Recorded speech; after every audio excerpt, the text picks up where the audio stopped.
mãe, meu padrasto, minha irmã mais velha e eu fomos de Pernambuco para São Paulo para morar em São Paulo. Na época, minha mãe e meu padrasto trabalhavam e não tinha condição de dar tudo do bom e do melhor pra gente. Então sempre era vivendo assim mais de migalhas, não tinha muito o que comer, não tinha as melhores roupas para vestir. Só que com o tempo que a gente foi crescendo, minha irmã começou a trabalhar fora de casa também. Começou a trabalhar de babá, de doméstica na casa dos outros, e eu acabava ficando em casa. E toda vez que eu tava em casa, o meu padrasto começava a me maltratar. Isso aí, tinha uns 10 anos de idade, ele me obrigava a fazer as coisas e óbvio que eu fazia assim, de limpeza de casa, essas coisas, fazia com raiva porque eu era uma criança, não queria fazer.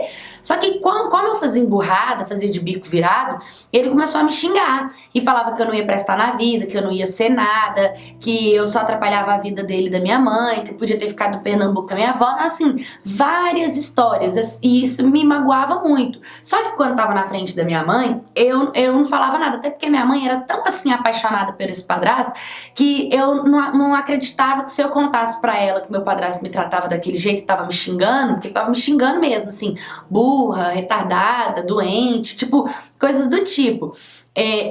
Se eu contasse, ela ia acreditar em mim, porque era a palavra dele contra mim, ela tinha que ver, e ele não fazia isso na frente dela, nem na frente da minha irmã, então não tinha provas. Com o passar do tempo, eu sempre fazia tudo dentro de casa.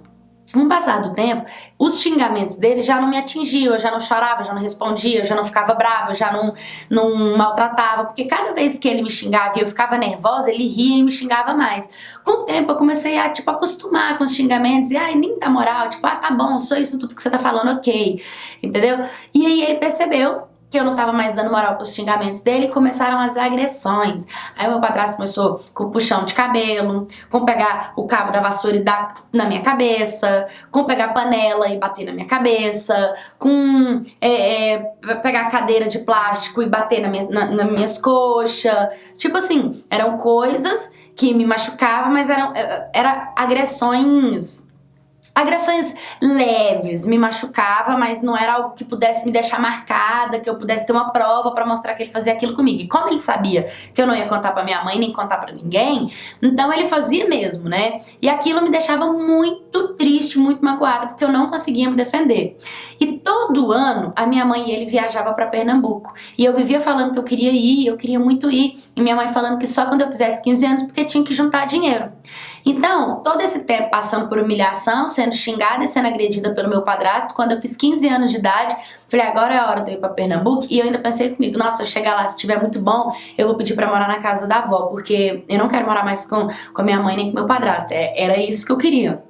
E a minha mãe virou e falou pra mim assim, não, você não vai pra Pernambuco porque não juntou o dinheiro. E eu falei, mas mãe, meu aniversário de 15 anos você falou que ia dar. Ela falou, menina, você já tem que trabalhar com 15 anos, sua irmã com a cidade já tava aí limpando casa dos outros.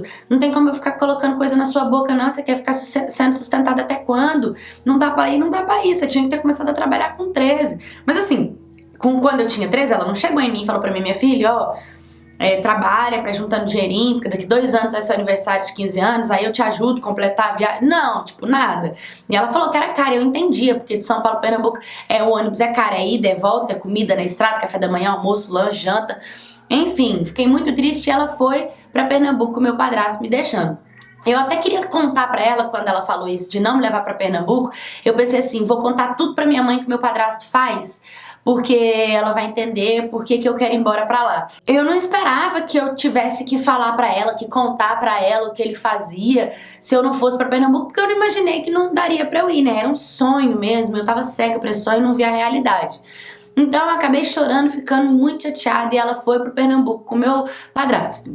Nisso que ela foi pro Pernambuco, eu fiquei com a minha irmã mais velha, como sempre ficava. Só que minha irmã mais velha, ela tava bem mais velha, né?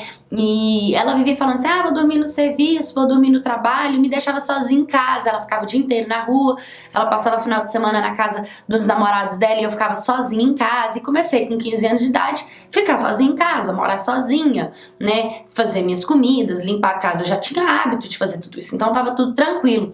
O que acontece é que a carência bate, né? A solidão bateu e eu comecei a me relacionar com os meninos da escola. E comecei a namorar com um. E aí, ele, a mesma idade que eu, ele pegou e começou a frequentar a minha casa. Ele ia pra lá, ficava o dia inteiro comigo, a gente assistia filme, fazia comida, e acabou que ele começou a dormir na minha casa também. E nisso que ele começou a dormir na minha casa, acabou que os beijos foram esquentando, os pegas foram esquentando, e eu acabei perdendo minha virgindade com ele, comecei a ter uma vida sexualmente ativa, e comecei a curtir. E a minha mãe demorou quase 2 meses pra voltar. Ela voltou, tanto que ela voltou, pra arrumar outro emprego, porque eles viviam de bico mesmo, então quando voltasse pra São Paulo, eles mandavam mensagem pros contatos que eles tinham e voltavam a trabalhar. Minha mãe me deixou sozinha muito tempo e minha irmã não tava nem aí pra mim. Nisso, quando minha mãe chegou de viagem, eu acabei descobrindo que eu tava grávida. E aí, desse meu namorado. E aí foi um desespero pra contar pra ela. Aí juntou eu e ele, falou, vamos lá contar pra sua mãe. Quando eu fui contar pra ela e pro meu padrasto, o meu padrasto ficou tão nervoso na hora que na frente dela, na frente do meu namorado, ele começou a me xingar de tudo. Ele começou a falar, eu falava pra você que você não ia prestar, que você não ia valer nada, te deixei sozinha em casa pra você vagabundar, trazer macho pra cá. Não, ele começou a falar um monte de coisa. E aí eu peguei, mandei ele calar a boca, e na hora que eu mandei ele calar a boca, ele veio com tudo pra me agredir. Quando ele veio pra me agredir, o meu namorado entrou no meio, minha mãe entrou no meio, né, e meu namorado já virou pra minha mãe e falou, você vai me dar licença, mas eu não vou permitir que ela more aqui com você, porque com esse cara vai matar meu filho na barriga dela, eu não vou permitir que isso aconteça. Catou na minha mão, saiu de casa e me levou pra casa dele, sem falar com a minha mãe, sem pegar roupa, sem pegar nada. Chegando lá na casa da mãe dele, a gente contou tudo que tinha acontecido. E a mãe dele virou e falou assim, não, pode morar aqui, pode ficar tranquila, pode morar aqui, que a gente vai te ajudar. E nisso eu acabei tendo que sair da minha casa, do meu conforto, do meu quarto, da minha vida, que era tranquilo o lugar que a gente morava, pra poder morar dentro da casa da minha sogra. Eu e ela, claro que a gente se dá bem, mas ao mesmo tempo se deu muito mal, porque eu era uma adolescente, muita coisa que minha mãe não tinha me ensinado, minha mãe não conversava comigo, então eu não tinha entendimento, então parecia assim que eu tava fazendo por lerdeza, mas às vezes era por falta de experiência, aí ela tinha que conversar comigo. A minha sogra teve que ter muita paciência comigo, a gente teve nosso filho, e eu não tive coragem de levar o meu filho na casa da minha mãe até hoje. Eu não frequento a casa dela até hoje.